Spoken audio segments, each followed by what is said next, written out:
How you doing, guys? For everybody that's on live, we are actually recording at the same time. The internet is actually a little slow, so I went ahead and went live on my phone. So if you have any questions or comments while we're going on, I'll walk back through them once the live is done and comment and answer any questions. Trent will do as well. By the way, this is my first podcast, episode 1, Doc Talk with James. I'm James, your host. This is Trent Blake, owner and operator of Fat Lip Bait Company. Say hi to everybody. How's it going? So we're just going to go through, we're going to walk through, tips, tactics, strategies. Trent's brought some products with him. So we're going to go over that. And just for everybody that doesn't know you, Trent, let them know who you are, what you do, experiences, everything that you can think of. All of it? No, we don't have that long. Try to keep it under half an hour, 45 minutes. I'm Trent Blake, owner of Fat Lip Bait Company out of Marble Falls, Texas. We are a growing business, in the process of building a shop right now to kick out more production. And I started building baits, I guess, probably 8 years ago. Okay. Pour mold and Cincos, just, small stuff. A lot of guys get into it like that. Yeah. And 2 years ago, I started making stuff a little more, different baits and getting into it a little bit more. I designed a jig 10 years ago, and that product idea was taken from me and put on the market. Okay. And so I've always tinkered around with building baits and stuff. That's, probably been more of a passion, tinkering around with baits. At first was a passion. Yeah. And probably more so than fishing in general. I love going fishing, obviously. But I didn't get into bass fishing until I was around 16 anyways, Okay. So it wasn't real early.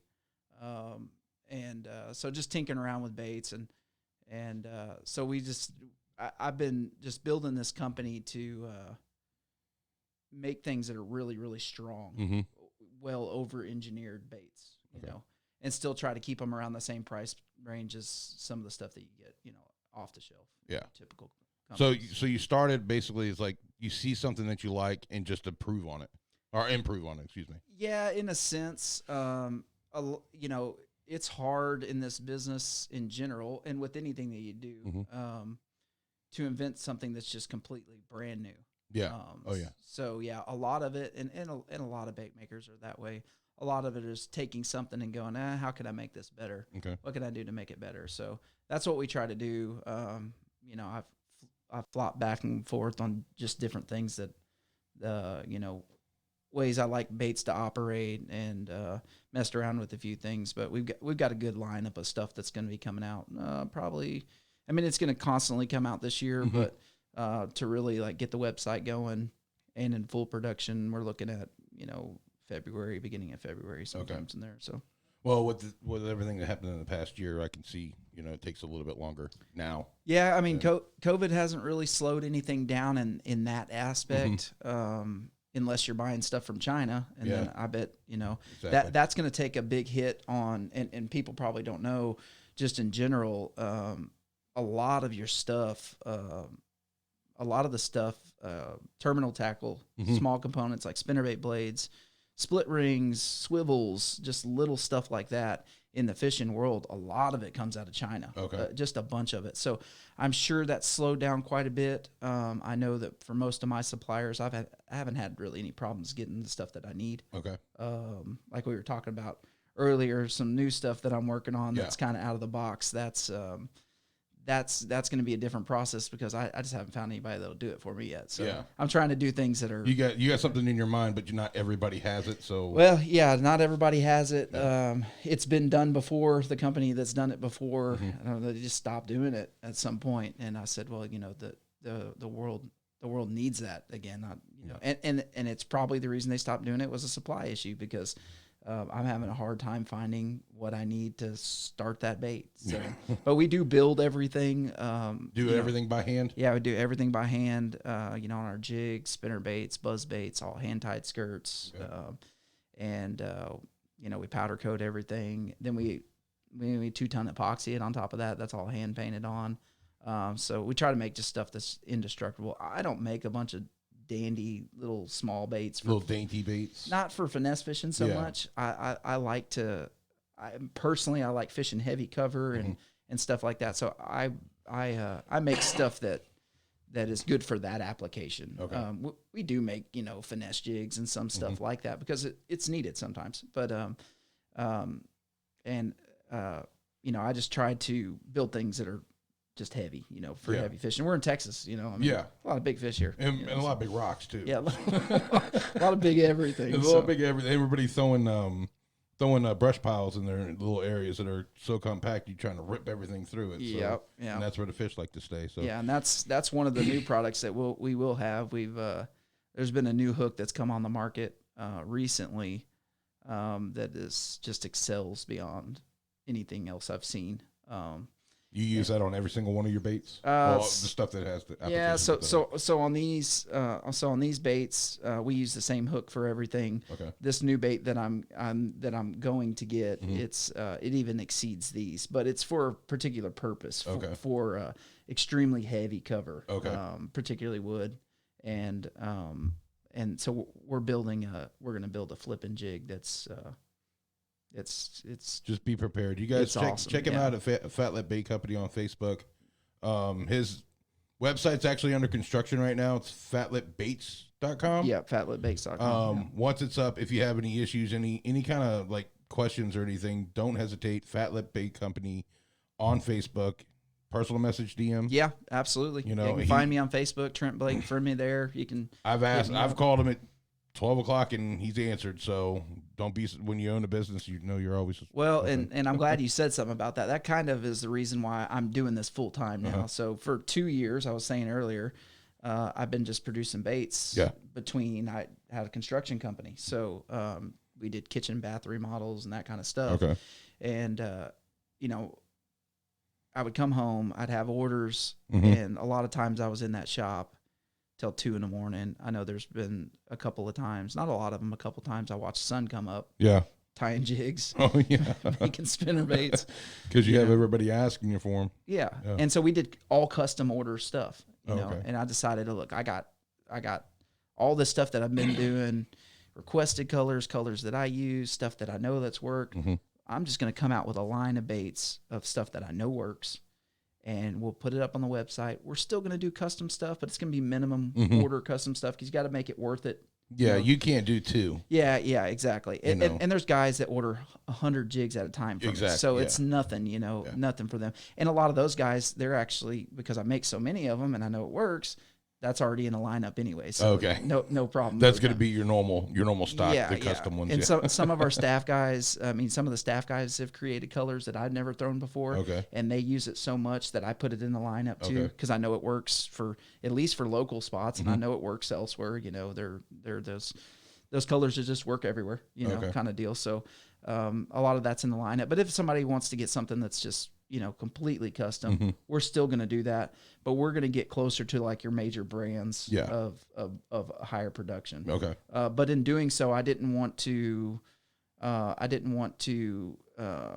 risk any of the quality that we were doing, because the reason I started building baits in the first place was because, as anglers, we're just like buying the next thing. I still do.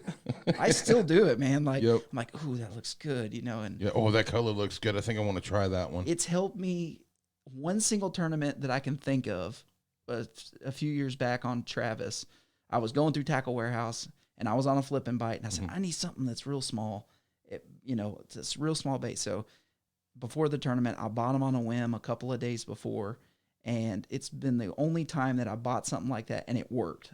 I think we ended up second in the tournament, and that was only because we had a dead fish penalty, which was the only dead fish penalty that I've ever had. But I mean, it was one of those deals where I still go on and look for stuff. We all get there's. I think every angler goes on, or they see something on Facebook, and they're like, Oh, I gotta check that Yeah, out. The Doomsday Turtle that Yeah. comes up a lot. For as much as as much as the stuff that I make for myself, I still buy stuff from other companies. A lot of good companies out there. There's a lot of good companies, small companies in Texas. Yeah, I mean, you don't think Gary Yamamoto only uses his baits? Yeah, he might actually. I don't know about that. If he does, if you don't have a problem, Gary, you can call in and answer that question for us. I could see that maybe he only uses that. But Maybe. yeah. But they don't. I don't think they make a true ribbon tail. So maybe he uses a Berkeley or something like that. Yeah, exactly. Got to have that power. But we do. So. We have a line of plastics that's going to come out too, I think we're starting with like 6 designs. Okay. All proprietary stuff. And so you're not gonna. It's not gonna be the same thing everybody else is doing with your package on it. Yeah. Right. Okay. Exactly. Well, I mean, you have like I started with what you would call generic molds, and nothing against them. Mm-hmm. They're great. Yeah. You know, like I mean, the home pouring business is booming. It's a huge business. Well, especially with everything that's going on too. Yeah. You know, with stores being closed, so people are going to be ordering, and people are staying home. Yeah. They're learning new trades. Zoom, I use a lot of Zoom product, and they're poured in one place. A lot with like 80% of the plastics in the country. Yeah. And COVID hit them hard, and you couldn't find a lot of colors, couldn't find stuff.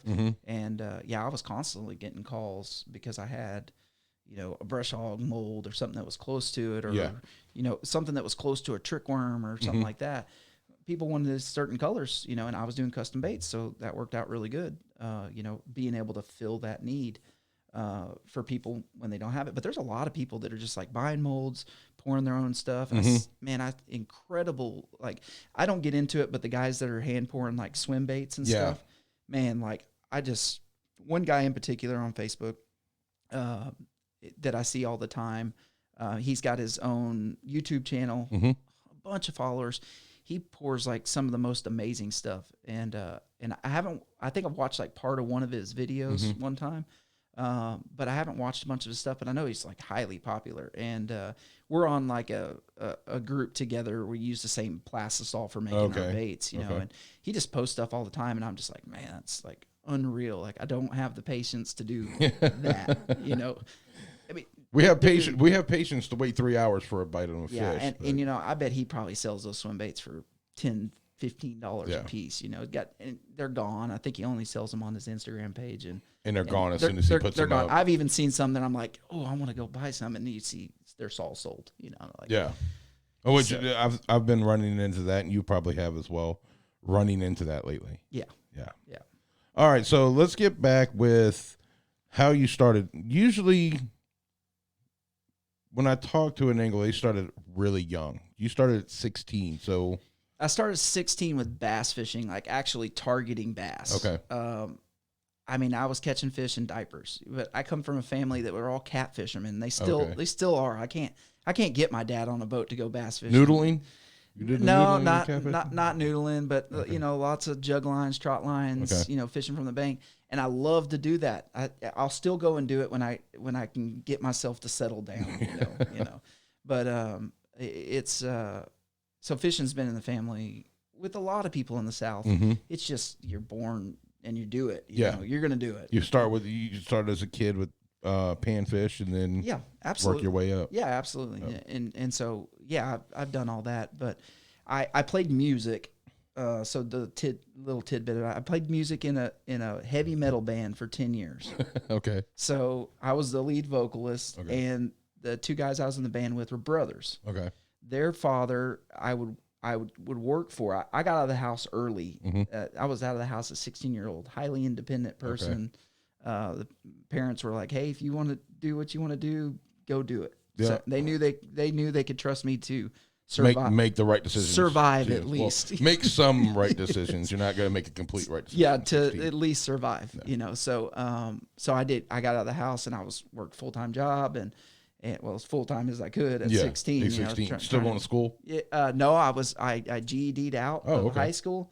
And I said this just wasn't for me. I made great grades, but I decided that I wanted to go to work, and this is what I want to do. I always did stuff with my hands, And even at that time, even from all the way up, from probably 14, I had some kitchen jobs and stuff like that. But I I did construction. So I just did stuff with my hands, and that's what I wanted to do. And in the South, I mean, unless you're affluent, I mean, I did construction when I was 14 years old too. So. I knew college wasn't for me. Yeah. I just knew it wasn't, and it's not for everybody. I mean, if I had to say some of the kids that don't think college is for them, I wish I would have known back then.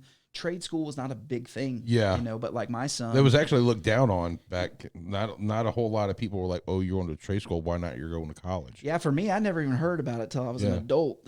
So I didn't even know it was an actual thing. Yeah. Everybody I knew that got into trades, they got in Apprenticing, young. yeah, doing stuff like that. So my son's looking at trade school. He wants to be a welder. He likes it, and that's probably for him. Yeah. His little brother, probably More books. yeah. Yeah. Probably college bound, and that's great. So, but back on, getting started with fishing anyway. So the two brothers of my band, they were the drummer and the guitar player, and their dad owned a place down at Lake Amistad. Okay. Which back then, I think that was around 99. Ooh. It was an awesome lake. Awesome lake, Completely, I don't think that Bassmasters had been there yet. I don't think they came until like 2010. Yeah, they weren't. It wasn't. I don't In think the they had been there. 2000s. Yeah, In the so it wasn't. People knew about it obviously, Yeah. but it wasn't like on the map with what Bassmasters does. And so we would go down there, and like I said, I didn't know anything about bass fishing. I mean, the old man I fished with, he fished with a Smithwick Rogue and a Cinco.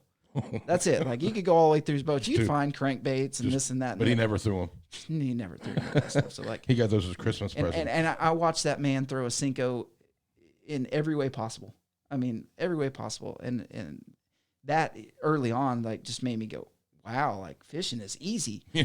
And the reason bass fishing is easy. And the reason I thought that was because, honestly, the reason I thought it was because when you would go down there, you could take 100 count of Cincos with you, and by noon, You'd have the boat full. you would catch more 3 and 5 pounders than you were done catching fish at noon. Like, done. Yeah, your arm's just jello. Like, you were just done. Yeah. And so I remember sometime around then, a company had a 7-inch. So we were like, all right, we'll throw 7-inch and catch more. Well, we still catch the same size fish, but we start catching bigger fish. Yeah. And around that time, somebody gave me a jig, I think, up at the local tackle shop there where we'd have breakfast. And then I really started fishing with the jig because I was like, I don't need to catch so many fish. Yeah, Now I I'm wanna catching bigger Yeah, fish. bigger fish. And so finally I got the old man to start using a jig because he was like, well, he was like, well, what are you supposed to do with it? And I said, I don't know. I've just been dragging it around like a worm. That's what I did, and I didn't know anything about flipping or anything like that. At this point, I did not even know that bass fishing was a profession. Oh, okay. And so, like, one day, this is probably 3 years down the road, we're up there and down at Amistad's National Park property. So they had a government shutdown. Okay. And they'd shut the ramps down. So I lived in Kerrville, and it was a 3.5 hour trip from us. So we were down there every single weekend. Yeah. A lot of times we would go camping because you could camp anywhere out on the lake. Yeah, exactly. And so we'd go camp and just fish all weekend and, just have fun, do whatever we were going to do. Well, we couldn't do anything. Basically, I could go down to the bank and fish if I wanted to. And But you couldn't, you couldn't get on the boat. Couldn't get on the boat. And so we got something on TV and something came on, I think, with Bassmasters or something. And I'm just sitting there watching it and I'm going, like, people actually do this shit For a living. For They a get living. paid to fish? Yeah, I've never seen that. Well, I didn't even know. It wowed me. I was like, just like, this is crazy, like, and then Johnny, the old man that really taught me everything I knew about fishing, he was like, you didn't know these guys do that, and of course his attitude was, they're I can't believe a bunch that. of Jake legs. And, he's old, old man. Yeah. Deal that he does. So, and but yeah, that's kind of how I got into it, and he owned the place for, gosh, I think we went down there probably for, I know we were there the day that Bassmaster came.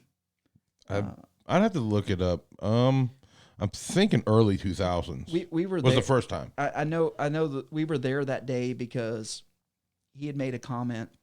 I didn't know any of the players, but he had made a comment that that one of the pro anglers was in his hole, and so we were close by it. And now I know they were bringing the helicopter down to the water and filming and stuff. And now I know who it was. It was Kevin Van Dam. He was fishing about 500 yards from us. Oh, okay. And he was catching a bunch of fish. We were catching a bunch of fish. I mean, it was almost odd. You just catch a bunch of fish. You know, it was honestly just completely retarded how many fish. You know, it's not that way anymore. You can still catch some good fish. You can still. I've seen some, 9, 10 pounders pulled out. Big fish, yeah. But it's not like it was before it went big. Yeah, yeah. Like early 2000s. Yeah. You were still catching 4 or 5 pounders almost, constantly. Yeah, it was nothing to catch. I mean, you got 5 fish for 25 pounds? That's small. You're right, yeah. And it was like that. And that was Amstead back in the day. So I fished a couple of tournaments with him. We fished, they have the Permian down there every year, oil field. Permian Bass Club, I believe? Yeah, maybe so. Anyways, they Anyways, still have it? I think they're still doing it. Yeah, and so we did that. And then my very first tournament, we fished out of my buddy's boat, center console. Oh. We weighed in at the local marina up there at Binky's shop. Okay. And we had people laughing at us because we're in this Kenner center console, 12-volt trolling motor. Oh, yeah. And we're putting fish in the bag, and the guy keeps saying, "Oh, good fish. Oh, good fish." And we're laughing at him. Yeah. Because we're like, this is terrible. Well, he ended up 9th on the tournament, my first tournament to fish. So I was like, that's pretty good, because there was some sticks in it, you know. I think Tim and Judy Renault won it.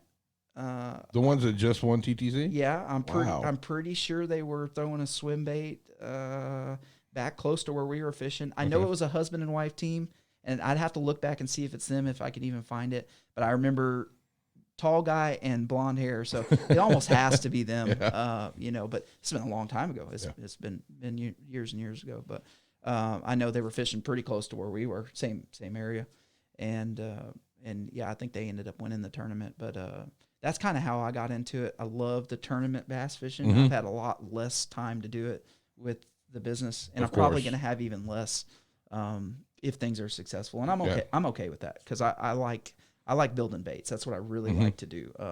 But yeah, you got to go out and product test. Well, yeah. I mean, when you first get into it, it's always like, okay, well, I'm going to start fishing, and this is what I'm going to do, and then you started your bait company, so it's like, okay, well, let me test my products. Yep. We're still going to do some fishing, fishing in tournaments, and then it's eventually like, okay, well, now I'm getting busier, so I got to cut back on one. Well, I'm more focused on my business, so, we're going to do just this one trail instead of 5 trails this year. Yeah, exactly. So, yeah, and I mean, I've got 5 kids in this business, and I was doing this with 4 and then 5.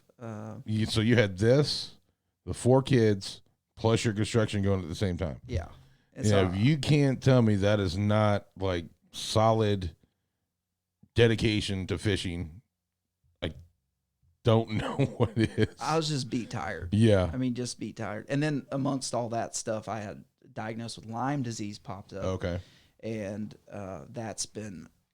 it's been heavy on me for a couple of years now. I think I've had it for what we think of close to 10 years. Okay. 7 to 10 years, somewhere in there, the symptoms. But it just got worse and got worse on me. Okay. And so I had to change my diet. I had to change, basically everything, me just go. And you just don't. You had to slow down. You just don't have the energy. You just don't. I mean, it just sucks it right out of you. And, I can't have caffeine, no sugar. I try to stay away from gluten as much as possible. It just helps, Yeah. And there's a huge population that's dealing with it right now. And I know there's been some government funding recently that's going to start investigating. That slowed you down with the kids and everything too. Just everything, as well. And everybody's playing sports now, and so you got to make time for all that stuff. So what? 3 boys and 2 girls? Yep. Okay. Yep. And it's my oldest one's in middle school, one's in high school, and the youngest is still in diapers. So it's it's tough. My wife is, she's an absolute champion. So I couldn't have done any of this stuff without her. There's just no way. And always good to have a backup. Yeah, and always. She supports. she'll give me flack when she needs to, and it's needed, sometimes. So any angler that's married knows what he's talking about here. I'm sure. If you don't have your partner's, like, I wouldn't say confidence, but approval. Yeah. Are you going to do it? Yep. Probably not. Yeah. Or you're going to catch flack. Like, yeah, especially I don't cash too many checks. So, I'm honestly, I mean, I've been tournament fishing for what, 2.5, 3 years now. I'm 41 years old. So I've always fished. Yeah. Just like, I started fishing young. I've had pictures when I was, 8 years old catching fish. And I'm like, okay, well, I'm going to get into it. I got all my stuff ready. I got my bags. I got everything. And then I get on the water. I don't know a damn thing. And it's like everybody that's like, oh, yeah, man, I can make some money because they see everyone else making money. Sure. They're like, oh, it's easy. I can catch fish on the bank. Hey, man, every dog has their day, though. Exactly. I mean, that is. I did have a day. Let's see, about 2 months ago. Yeah. Completely almost got smoked on Saturday. 2 fish all day long for like 4 pounds. Yeah. And it was a back-to-back tournament because due to COVID. So we had one on Saturday, one on Sunday, and me and my partner Eddie Kidd. He'll be on the second episode here on the phone. Bass Pro Shops Pro. And totally switched everything up the next day and ended up cashing the check. So when they say the bass fishing can change from day to day, that's no lie. We went from 4 pounds to 14 pounds in a 24-hour period. Yeah, hour by hour. Yeah. It really can. I mean, for people that are getting into the sport, I just tell them, I mean, there's a billion things on the shelf that you can get. There's a billion things. Yeah. Keep it basic when you first start. Particularly if you're just starting to try to, learn how to use a spinner bait, learn how to use a jig, those kind of things. Keep it in that green pumpkin, black and blue, whites with your spinner baits, swim jig, white chartreuse, green pumpkin, keep it real basic. And really that's all you need to go fish, Now, do you need a $400 reel? Like you see like Kevin Van Dam, they have, 20 rods on their deck with their $300+ a piece. Yeah, I mean, but for a beginner, they're not going to be able to afford that. No, you don't. What do you suggest on? I know you're telling me keep it simple, but like rods and reels and line and stuff like that. What does like somebody who's beginning to do it kind of like start with? Yeah, I mean, I would. If you're just gonna do it and you're not gonna go tournament fishing, I think the tournament deal, you need good equipment. Okay. You want it to upkeep. You don't want to strip gears out if you're flipping heavy grass or into trees and stuff. Like, you're spending money to try to make money. So you need to spend money on good equipment, just like with your boat, with your truck, oils changed, everything. But if you're just fun fishing, $69 reel, $100 rod. The $100 rods are getting worse and worse and worse, unfortunately. You're buying a $100 rod at Walmart. Yeah. The $100 rods are just getting worse in general. Yeah. And like the old man I fished with, he used to fish with Berkeley cherry woods, old trigger handles. Really? Cork trigger handles, and I think they were like $23 a pop. Well, I remember my grandfather throwing just an old Zebco pole. Yep. Old Zebco 33. That was my very first fishing rod. Yep.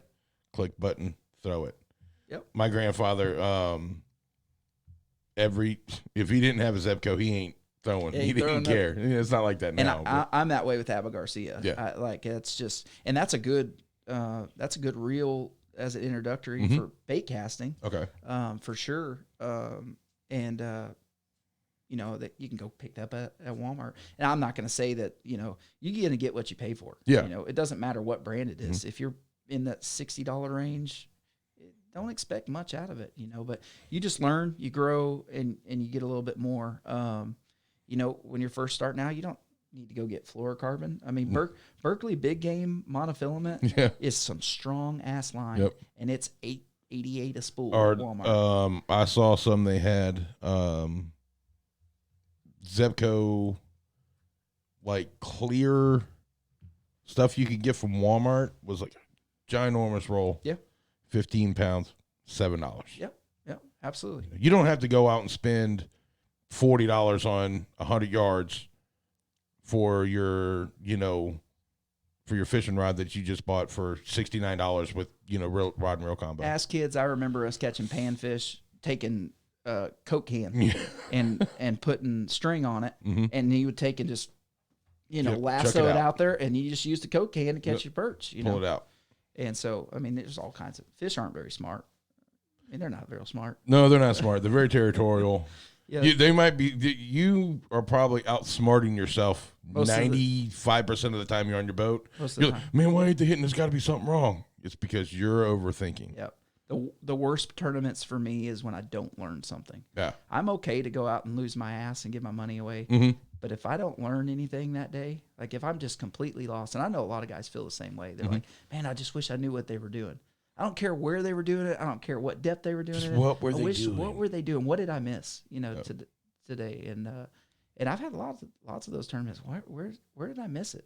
So I'm real open with people when I do well. I'll tell them exactly what I did. I won't give them my waypoints. Yeah, I'm not going to tell you where to go. Yeah, but I'll tell you what to throw. Yeah, and I'll get particular with it. I will, and I don't mind doing it. There's a lot of people that are shut mouth about. Yeah. Oh, they don't want to say anything, and that's cool. They're usually cashing checks way more than me, so I completely. It's more of a passion than a business for you when you go out and fish. I like to talk fishing. I like to be around people that like. It's a camaraderie. Stuff. Yeah, it is. Yeah. It's just fun. So the competition's fun, but I am really there just to have some fun. You had a little bit of noise going on. Yeah, got a little bit of noise back here. What's going on here? Oh, it looks like it's gone away now. Let me close some stuff down here real quick while we're doing this. This is our first podcast, guys, so just, bear with us a little bit here. Anybody there on Facebook want to get a hold of me, just reach out to me, PM, if you guys are looking for anything. So.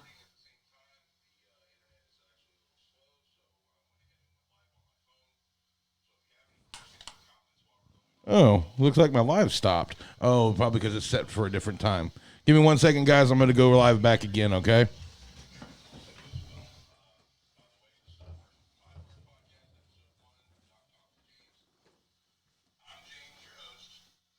Broadcast field.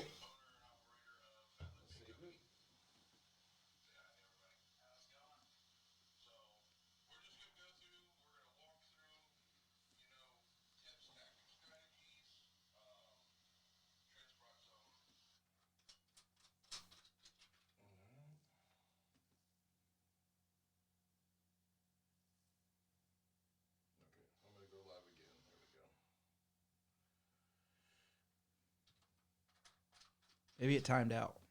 It said failed, but it loaded, so it doesn't make any sense. All right, shrink that down. Close that out. This is burning up. I'm just going to finish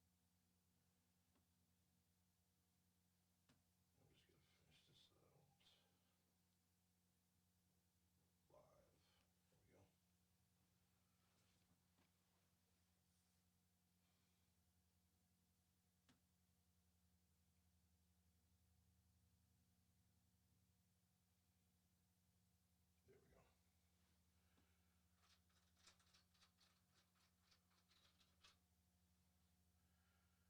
Live.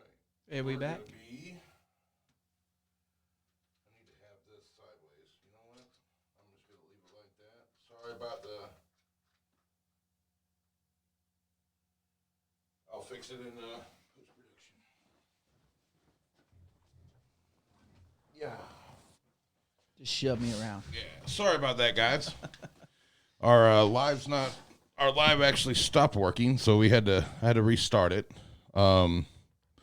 So this is our first episode. It's going to take a little bit.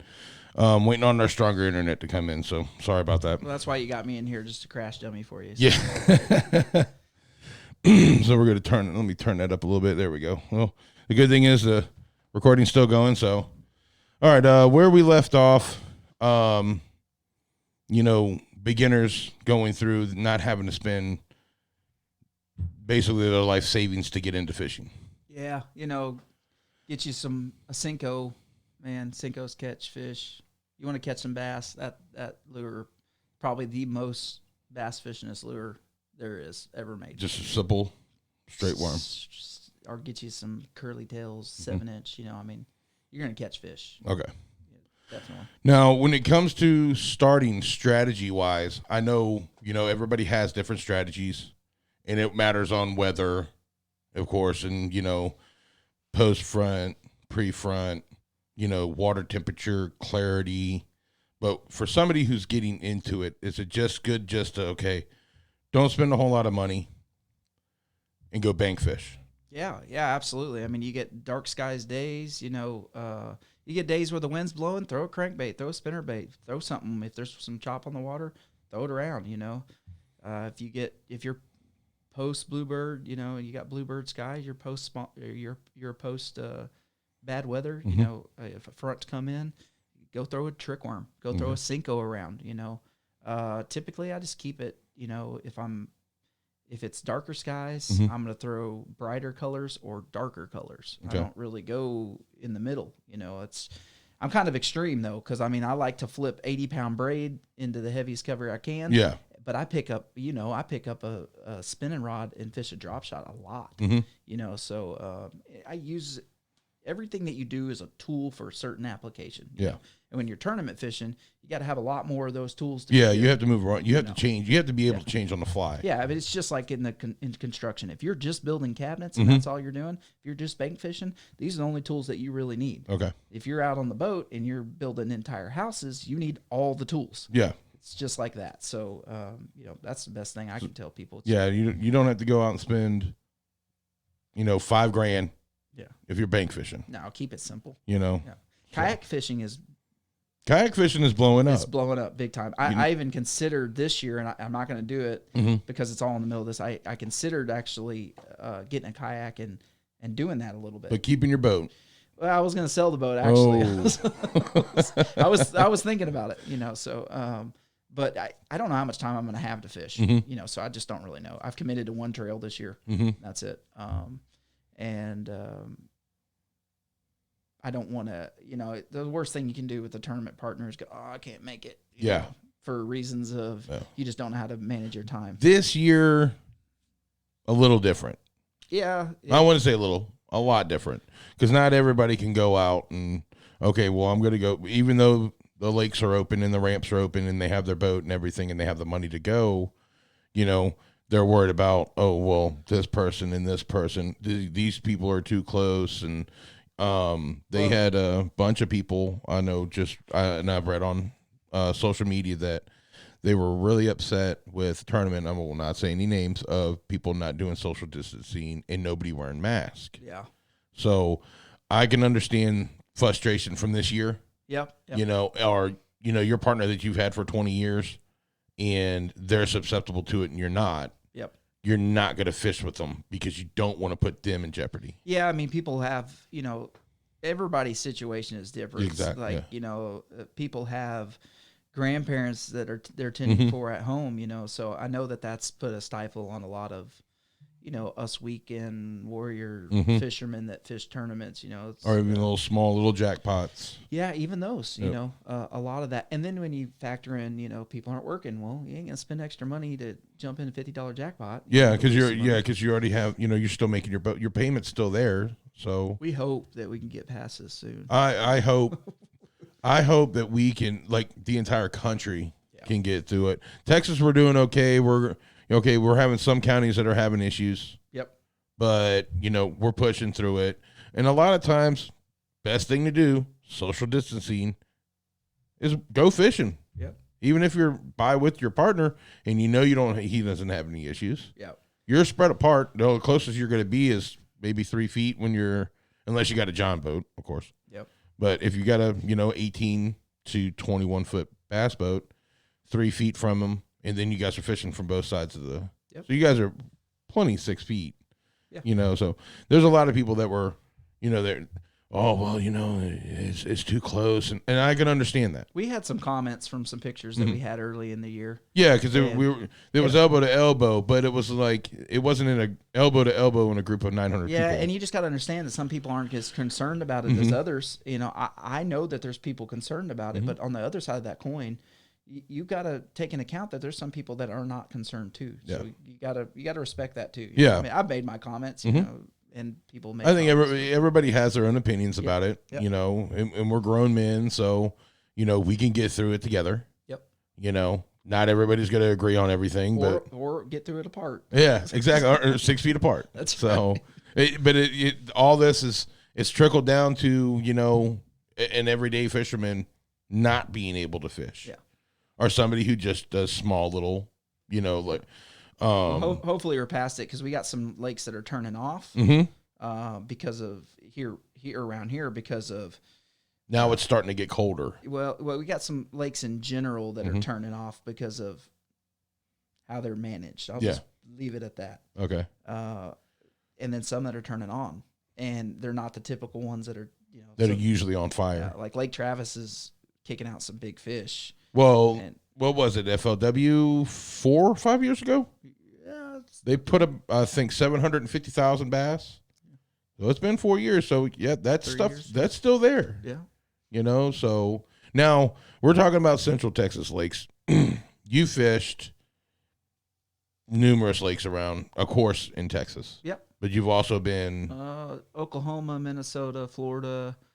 Trying to think. I think that's it that I've been out of the state. Now, out of those, Louisiana, okay, of course. Out of those, which one was your favorite? Out of Texas.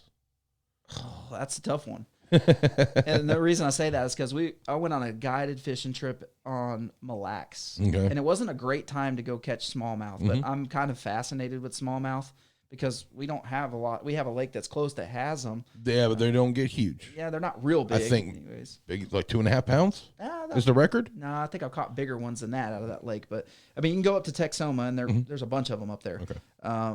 But so it was a fun experience for me because it's something that I had never done. Okay. You know, I really wanted to target, and they're different. They act a little different. You know, they're more of a schooling kind of fish. Okay. You know, like. So it's not like one say, here, you know, one here. You're gonna get like a packet of them. Yeah. It's and here in Central Texas, I don't see fish group like that often. They do, but I just don't see it often.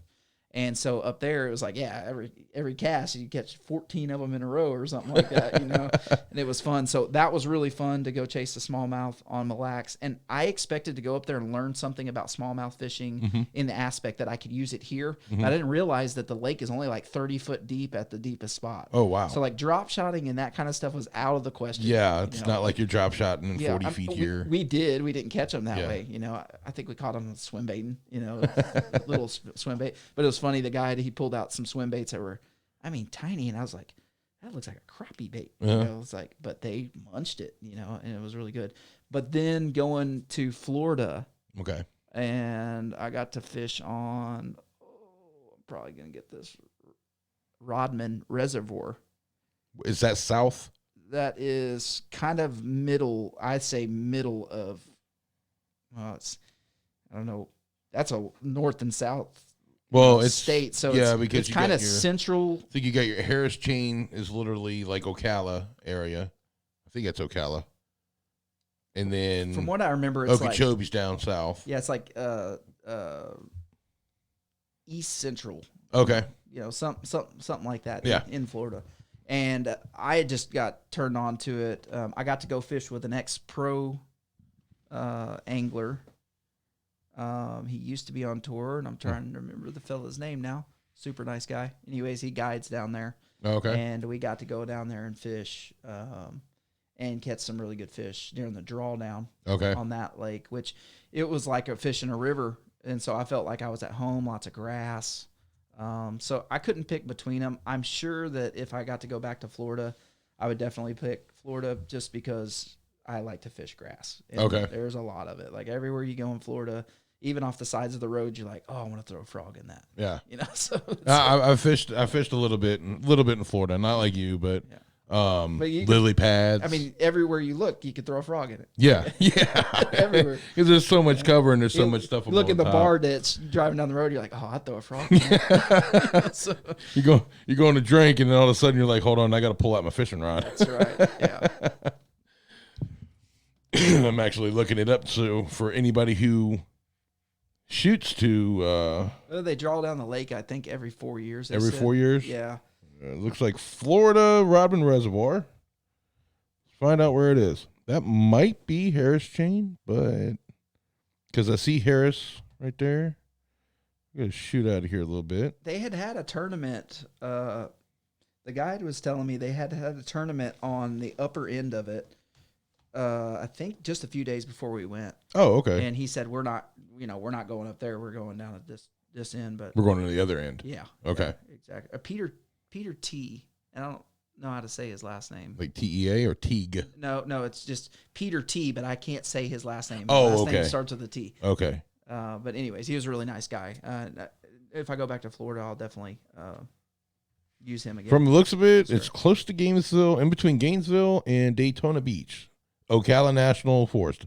That might be Harris Chain. Yeah, down there, I know it's well known, but It's called a ramen, but it could be like, I think Harris Chain is more of, more, not just one lake. yeah, It's a chain of he lakes. said they were fishing up and that Rodman wasn't part of that. Hell, man, it was probably the same day we went to FLW. Was it a couple years ago? Yeah, it's been a couple of years ago. Probably, I think that was 2017. Yeah. When we went to Florida. I think it was a FLW event that they It were was probably, fishing. I was sitting on watching FLW in Florida, and you were on the water fishing. Yeah, they had a bad front that had blown in during it. Yep. It was, I think they delayed one day for high Yeah. winds. Yeah, High winds and I think fog. yeah, maybe so. It was really foggy. Yeah, he just told me that they were fishing a tournament up there, and I know that they were because somewhere there was a Bass Pro Shop event where they had all the pros, Mhm. and we were talking about going. We never did make it. I think we ended up going to a bar or something. Oh, okay. Had a good day of fishing, so I'm going to the bar. Yeah, well, we were going to drive down and go to that, but we didn't end up doing that. So smallmouth north. That was fun. That was fun. That was fun. I mean, if I'm catching 14 in one spot, I'm happy. We didn't catch a lot of fish for like a day out that you would Mhm. expect guiding because it was a bad day. But I think I caught a couple walleye that day, which I had never caught before. And it was just interesting. It was different. You'd be driving out. It's like a bowl. Mille Lacs is like a huge bowl. Like you can't see the bank looking across it. If you look directly across the lake, you don't see. Not like you can see here. Not like, yeah. I mean, it's like, and you just drive out in the middle and the dude would shut down. He's like, there's a rock pile here. And sure enough, I mean, you'd see it. Yeah, but you're in the middle of the lake thinking, it's 125 feet down. No, it's only 30. And so I'm glad I didn't take my boat. Probably lost a lower unit. Yeah. And anybody who's lost a lower unit knows that. I'm going to try to do more of that. I want to go to jump around. Go to different places and fish, not just fun. stay here. Yeah. Yeah. Absolutely. Central Texas is great. I mean, I live in Marble Falls. Anywhere I drive, I can go to 3 different lakes within an hour. 35 minutes, Yeah. really. Where he's more centralized, but 40 minutes. Anywhere, shoot around here, it's an hour north, Stillhouse Belton. Yeah. Go down south, you go an hour west, you have Buchanan and LBJ. Yep. Right around the corner, not even 20 minutes up the road, is Lake Travis. Well, and then you have the little lakes, Inks, Marble Falls, the places that people don't fish a lot. Really don't fish that lot, and you can get on there and you can really catch some good because they're smaller lakes. Not a lot of people are going to be on it. So, Absolutely. Yeah. all right. Well, we're gonna finish out here. It's been about 48 minutes. Tell me what you brought, how the construction is. Just go over it. Let everybody know what's going on with it. And once we're done, we'll wrap up. So it looks like we're probably going to be done with the shop in about, if I didn't have to go fish the TFL championship, I'm going to be gone from Wednesday through Sunday next week. Okay. So if I didn't have to go fish that, I'd be done a little earlier. But I'm probably going to be done with the shop in a couple of weeks. Okay. We're Probably towards the end of January, beginning of February. Yeah, we're close. Okay. We're close to right now. Finishing up, and then we'll be going. I got molds coming in. Okay. And an injection machine that's coming. So, a lot of guys do the hand injection. We won't be doing that anymore. It's not like the big equipment that the huge companies use, but it's it's above the at home. Yeah. But in between the It's more of it's better than a hobby. Yes, right, Yeah. correct. It was expensive, about $4,500 Okay. for that machine. So, but You're not getting a $5 plunger. yeah, so I'll be able to shoot a lot more plastics. You would just wear out your arm trying to shoot what I'm going to need to The amount you have to do. The amount that I'm gonna have to do. So we'll get that wrapped up, and then like I said, I got molds coming in, both in stuff that I prototyped for a long time, and then now we're finally making like real molds out of it. So we'll have that stuff coming in, and I'm hoping to get the website up and get going where people can get stuff off the site middle of February, which is still under construction. So if you do want to order, don't hesitate to DM them. Yep. Fat Lip Bait Company. Yep. The website is fatlipbaits.com. So once it's up, you can just go directly to the website. But for, until under construction, and a lot of people that run their own businesses know that it's not easy to build a website. Yeah, because right now, I mean, like, I'm still making jigs for guys, but I'll have to tell them, I'm a week out till I can send it to you, And if you have your website open, you got all those coming in. All the stuff that's going to be on the website is going to be stocked baits. Perfect. So, I can't say we won't ever run out of stuff and I'll have to remake it, but that's what we're trying to go, is so that we have like 1 or 2 day shipping, turn it right around. I like to do it at 1. It's just me right now. Just to get it in the mail and get it. Yeah. It's just me right now. So I'm going to do the very best that I can, but, hopefully I can get the boy son to come in and bag baits for about 30 cents an hour. So I'll take you out for dinner if you do this for me. He's showing some interest and he wants to get a job. So, I said, well, something, I want to make him pay for his insurance and phone bill, when he gets there. So got to do that. Got to teach him. What baits did you bring today? And if you want to go through them. Yeah, I just brought some swim jigs that we have, and then I brought some spinner baits.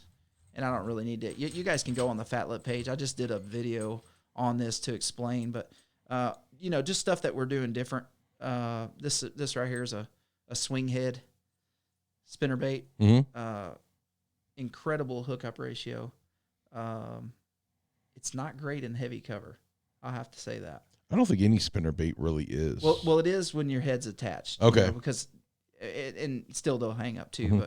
But I'll say to guys, if y'all ever crank laydowns, you can get this through the same. Okay. So I mean, this is probably more for advanced guys.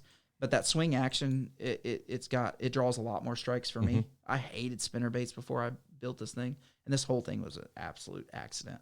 I mean, it was a Frankenstein put together. Well, when I first saw it, that, I was like, hey, it swivels. Right. Because I mean, anybody that's done, that's used a spinner bait, in you catch anything over 6 or 7 pounds, and you yank back on your rod, man, first thing it's gonna do, you're freaking out, is it gonna break? Yeah. Right there. Right. And I've had numerous ones with the fixed head break with the fish on it. Yep. So my spin's gone, fish is here, and I'm holding on with basically an open eyelet. Yep. So that scared. The first time I did that, I was like, well, okay, great, caught it on a spinner bait, awesome, but I didn't have an extra one. Right. Yeah. Yeah. Absolutely. So. Well, the good thing about that with that swing head is they get less leverage on that focal point. On the focal point, of where the line tie is. And so I think one of my pro staff guys, he's had one for 8 months, a year, something like that. He said he's probably caught 60 fish on it, and he said, I finally broke one. He was accomplished when he did that. You hardly ever see him bend out, this particular spin bait. So that's one good thing about it. They'll hang up like a booger on you and lay down. So they're a tool for particular applications. I like to use them for more open water, particularly down the sides of docks, stuff like that. They seem to work really good, or if you're around rock that has some mixed trees or smooth where it drops off, stuff like that. Yeah, something like that. I mean, it's just when you pump this thing, in spinnerbait fishing, you reel and you put little flinches on them. What that does is a lot of times it'll make the blades do different things. A lot of times they'll clang together and you'll draw strikes. The pro guys tell you to do that, like around dock pilings or right where you think you're in the juice. Put a little twitch on it. When you do that with this thing, that whole ass end of it rolls around, does all kinds of crazy stuff. Yeah. And it's not just stationary. It's not. And so it's a different look. It's a different look than what they usually see. So we are going to design, we already talked about this earlier, a regular spinnerbait. Yeah. But it'll be far from a regular spinnerbait. Yeah. So hopefully I can get in line with the people that can make what I need to build it out of, and we'll have a more traditional style Yeah. spinnerbait. You guys follow the page, so everything that he's talking about, you guys will see Fat Lip Bait Company. We're gonna have probably. I'm gonna let you know. Trent will probably be on. Once we start getting a little bit more, smooth, stronger internet. Yeah. You gotta have the stronger internet for streaming. We wouldn't have had the issue with the live stream if if the internet's running on basically Wi-Fi because it's not strong enough. We're waiting on the internet to get ran down here, so we're recording. But Fat Lip Bait Company, look them up on Facebook, Instagram. We're on Instagram. Instagram and Facebook. Yep. Okay. On Instagram. Fat Lip, not lips, Lip Bait Company. Yep. You'll see a bunch of them. FatLipBaits.com is going to be when the website comes up in February. Yeah, February. Got any questions? DM them. You want to order? Yeah. DM them. I can do everything right now through. You can do it on Instagram or Facebook Messenger. Yep. So when I order from them, that's how I do it. Yeah. Hey, I need to talk to you. This is what I need. And most everybody that I know, they'll typically just say, "Hey, just shoot me an invoice." I use PayPal. It's easy. Yeah, I think everybody has PayPal. It's easy. Some people Venmo me money. Mm-hmm. Some people. I like to use PayPal just because I got tracking on there. Yep. Your shipping. The shipping. Yep. If it gets lost, yep, you get your money back. Mm-hmm. It's more security for you guys. It is a lot of security. Yeah, it's a lot of it's security for us, who own businesses, and at the same time, it gives you guys a peace of mind where you guys ain't gonna get screwed. And making the custom stuff up till this point, I needed the ticket, frankly, Yeah. to put in line. So you see the notebooks at my house are 50 watermelon red, this and this and that, and then their email and a phone number, and now it's an invoice. It's actually an invoice, which is great. Yeah. So. All right, well, I'm going to wrap this up. If you guys want to go ahead and go to my YouTube page. It's Doc Talk with James. Emails on the bottom, doctalkpodcast@gmail.com. Find me on Facebook at Doc Talk with James. Follow. We're going to do a giveaway here once I hit about 100 followers. And 100 followers on Facebook and 100 followers on YouTube. We're going to do a giveaway twice. So one for YouTube, one for Facebook. So follow the page, share, like, comment. I will be going through the comments. Anything you want to add, Trent? Yeah, so I forgot about the giveaway we were going to do for this podcast. Okay. So it's on Facebook, that feed right there on Facebook. Like the page, your page, the Doc Talk, like Fat Lip Bait Company, and just share the post, share the video out there.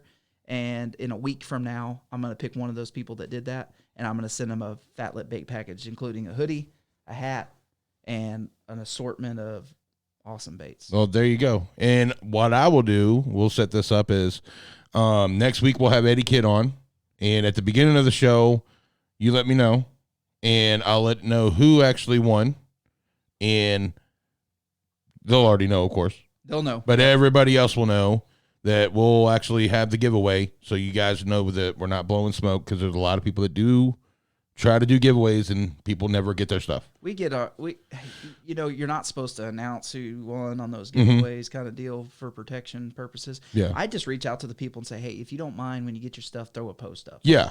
And that's like, share, comment, follow. Just tag us and say, hey, I got my stuff. Yeah.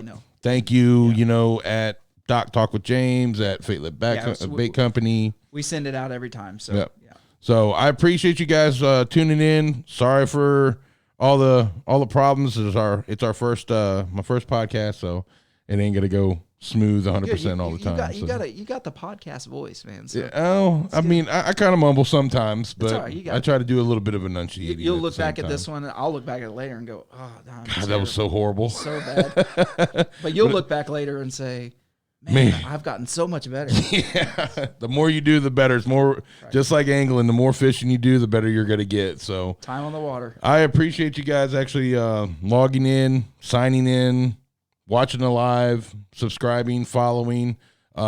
Next week, Sunday, 1:00, we'll have a phone interview because due to COVID still. Yep.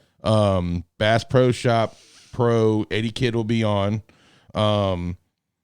If Trent does have a little bit of extra time, if he's more than welcome to come by anytime, just let me know. I'm probably going to be working on my shop. I appreciate it. No, and then next week, you're probably working on the shop and then getting ready for Choke Canyon. That's the championship for the TFL, the 9th and 10th. 40 boats we're fishing for 10 40 boats grand. for $10,000 guaranteed. Yeah. So I'm not one of them. My partner actually got black coated, so. Man, that's the best odds it hurts. of any tournament that I've ever fished. I got to be there. We will be probably I'll make an announcement next week if we're going to be skipping 1 week, but I'm definitely going to be doing one next week. So until next time, I appreciate you guys. We're licking our wounds from the first podcast. Thank you for Trent, for Fat Lip Bait Company coming in. Thanks for having me on. I appreciate it. It was a long one. I understand, guys. It's just a little bit over an hour. So perfect. Try to do this every Sunday unless something happens. I know 2 weeks from now we're at Choke Canyon and that's on a Sunday. So if I do it live, real quick 30-minute one, and talk a little bit, maybe Trent could come. I'll do it after weigh-in. You just get the winner. Yeah, I can get the winner to do a podcast. How about that? Hopefully it's it will definitely be one of the 40. I'm guessing I know who it's going to be. I'm hoping it's Trent. Because Trent is doing it, I'm guessing I know who it's going to be already. Now we'll do if I do that, we'll do a giveaway that weekend too. Not Trent, Doc Talk will on finishing weight. Oh, cool. So I appreciate you guys. We'll see you next week, 1:00 p.m. Central Time for all you guys on the East Coast, 2:00 your time. Find us on YouTube, Doc Talk with James. I'll be loading it up. It's going to take a while to load up on the YouTube page. So anybody that sees this on live and you want to actually see and hear everything with us talking better, go on YouTube. You can look it up. It's Doc Talk with James, episode 1. It'll be the only one on there until next week. So thank you, Trent, again for coming by. Thank you guys for watching. So like I said, it's going to take time, but we'll get it looking good. It's cool, man. I'm glad somebody's doing this local. It's awesome. Yeah. Just not national. I'm trying to do it local, get some local guys in and some national guys in at the same time. So I appreciate you guys. We'll see you next time, next Saturday or next Sunday, 1:00. Thanks, guys.